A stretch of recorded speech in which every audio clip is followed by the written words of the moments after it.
Now, I would like to call Ojasvi Mahant. Please give a huge round of applause for her.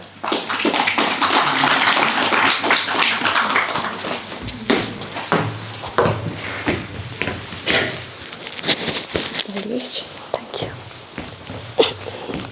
This is the same land where once scholars debated ideas that shaped a nation, where revolutions began with a single voice. Yet today, the force that built movement led protest are largely absent from the rooms where real decisions are being made. Greetings, ladies and gentlemen. Today I will speak on a topic that every young person here relates to: the role of youth in politics.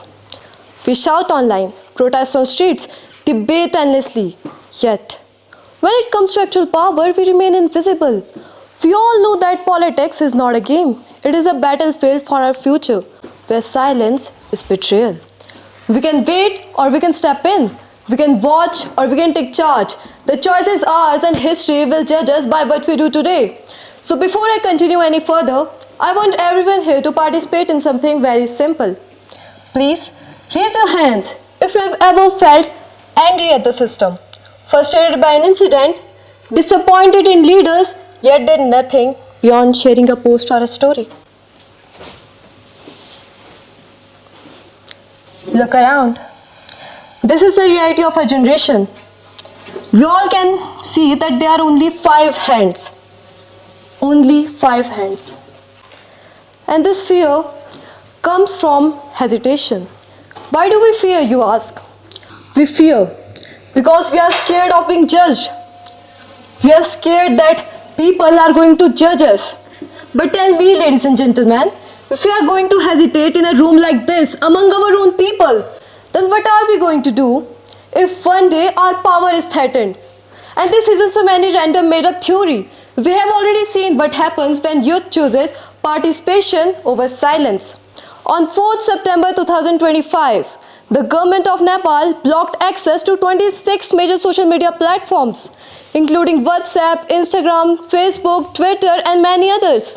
For youth, this was not about Instagram or WhatsApp. It was about who controls the public voice. So youth responded. They used digital platforms including Discord, yes, Discord, a gaming ad, to conduct protests and decide who would represent their collective voice. Thousands step onto the streets, not asking for participation, but demanding participation. And that moment matters. But powerful movements mean nothing if they don't last. So let's bring this back to home. India 2023 to 2024. Competitive exams were leaked again and again. Papers leaked, exams cancelled. Students affected, years of preparation erased overnight. Youth reacted, anger exploded, street filled for a few days, but then silence. And this is where the truth lies. We didn't lose because we lacked numbers. We lost because we lacked political presence. And these two examples leaves us with a very bitter truth. Politics will not invite us in. Power never does. It has to be claimed. And if we want accountable system, fair exams and leaders who listen, our participation cannot be occasional, it must be constant. And I conclude with a simple truth.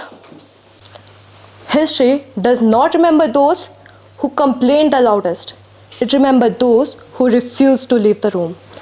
Thank you. Have a great day.